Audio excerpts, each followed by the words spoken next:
UGC net examination December 1995 paper 2 subject Odia वर्ष को दुईटी exam होता है यूजीसी नेट रो 1995 जून डिस्कस करी ये हूँ 1995 डिसेम्बर रे आसीथिबा क्वेश्चन 4 मार्क हूँ 100 मार्क 50 क्वेश्चन मल्टीपल चॉइस आसीबा गोटे क्वेश्चन रो मार्क हूँ 2 मार्क 50 क्वेश्चन आसीथिबा क्वेश्चन हूँ प्रथम क्वेश्चन हूँ केउं अभिलेख रे प्रथमे ओडिया शब्दर व्यवहार होईची ऊर्जाम शिलालेख रे अभिलेख जहाँ शिलालेख से पूर्वांचलीय आधुनिक भारतीय भाषा समूह मध्य ओडिया ज्येष्ठ भगिनी भावे किए निर्णय करिसेंती डॉक्टर सुनीति कुमार चैटर्जी। कुटिल लिपिर अन्य नाम हेउछि कीलक शीर्षक लिपि। केउं राजत्व काल रे ओडिसा रे करणी लिपि प्रचलित होइथिला? मोगल शासन काल रे। सेना शब्दर मूल संस्कृत शब्दटी कौन? सेच नक। का तरुबर पंचबिड़ाल चंचल चे पैठ कालर लेखक किए? लुईपाद। बारमासी कोइली कवितार लेखक किए? शिशुशंकर दास। निम्नलिखित व्यक्ति मानक मध्यरु केउंटी राधानाथଙ୍କୁ आधार करी रचित होईची? रहस्य मंजरी राधानाथ को आधार करी रचित। आठगड़ नरेशଙ୍କ नामरे केउं कवि भणिता करिथिले? कवि सूर्य बलदेव रथ। तांकर किशोर चंद्रानंद चंपू को से आठगड़ नरेशଙ୍କ नामरे भणिता करदिथिले बलदेव रथ। ओडिशार शेष स्वाधीन गजपति किए थिले?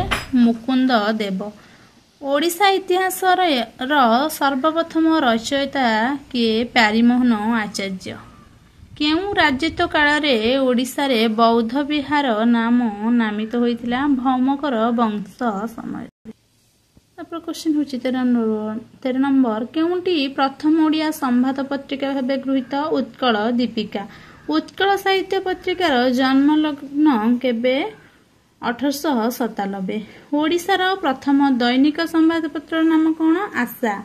निम्नोक्त शब्द मानक मध्यरु केउंटी ओडिया कृदंत पद? मागणा। निम्नोक्त शब्द मानक मध्यरु केउंटी ओडिया तद्धित पद? माडुआ। राधानाथଙ୍କ महायात्रार रचना काल केबे? 1892। संबलपुर रे हिंदी कचेरी भाषा भाव में प्रचलित हैला और ता विरुद्ध रे आंदोलनर सूत्रपात हैला केबे? 1896। ननांक पांजी पुस्तकटीर लेखक किए? फकीरमोहन सेनापति। केउं शब्दर अर्थ संकोचना घटिछि? मांडी शब्द। केउं शब्दटी द्राविड़ भाषार ओडिया को आसीछि? आटिका शब्द द्राविड़ भाषार ओडिया शब्द को आसीछि। गोपाल चंद्र प्रहराजଙ୍କ मृत्यु समय केबे? 1945। निम्नोक्त पद मानक मध्यरु केउंटी यौगिक क्रियापद? मरामरी कला। केउंटी निर्भुल शब्द चिन्हाओ? पूर्व सूरी होची एक निर्भुल शब्द। हैमंती पुस्तकर लेखक किए? विनोद चंद्र नायक। हैमंती पुस्तक कविता पुस्तकर लेखक। केउंटी बारयारी यौथ रचना उपन्यास? बासंती उपन्यास होची बारयारी यौथ उपन्यास जहाँकि 9 जन कविଙ୍କ द्वारा रचित होइथिला। केउं शब्द रे स्वत मूर्धन्य भवन घटिछि? डर शब्द रे। रसचक्र पत्रिकार संपादकଙ୍କ नाम कौन? प्रताप सेन। सचिदानंदଙ୍କ भानुमतीर देश केउं भावनार ग्रंथ? अति वास्तववादी भावनार ग्रंथ।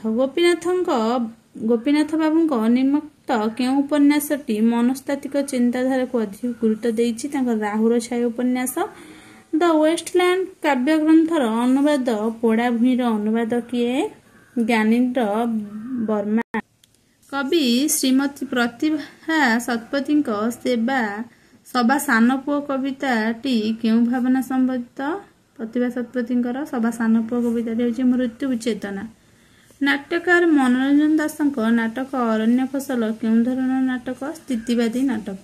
केउं नाटक रे कलाकारर जीवन समस्या वास्तवायित होईची? फेरिया नाटक रे। गुरुप्रसाद महांतीଙ୍କ कालपुरुष हेउची एक अनुसरणमूलक सृष्टि। कालपुरुष रे केउं विभावटी अधिक स्पष्ट? रोमांटिक वास्तववादी भावना। स्टेज फ्रिज परी एक मंच कौशल प्रथमे केउं ओडिया नाटक रे प्रवर्तित होइथिला? ଶବବାହକ ମାନେ ନାଟକ। ନିମ୍ନୋକ୍ତ କେଉଁ ପୁସ୍ତକଟି ଶାଳା ପୁରସ୍କାର ଦ୍ୱାରା ସମ୍ମାନିତ ହୋଇଛି? ସପ୍ତମ ଋତୁ। ରମାକାନ୍ତ ରଥଙ୍କର ସପ୍ତମ ଋତୁ ଶାଳା ପୁରସ୍କାର ଦ୍ୱାରା ସମ୍ମାନିତ ହୋଇଛି। ସୀତାକାନ୍ତଙ୍କ ନିମ୍ନୋକ୍ତ କାବ୍ୟଗ୍ରନ୍ଥମାନଙ୍କ ମଧ୍ୟରୁ କେଉଁଟି ସମ୍ପୂର୍ଣ୍ଣ ମିତଧର୍ମୀ ଅଷ୍ଟପଦୀ? ଓଡ଼ିଶାର କେଉଁ କବି କବିର ସମ୍ମାନ ପାଇଛନ୍ତି? ସୀତାକାନ୍ତ ମହାପାତ୍ର।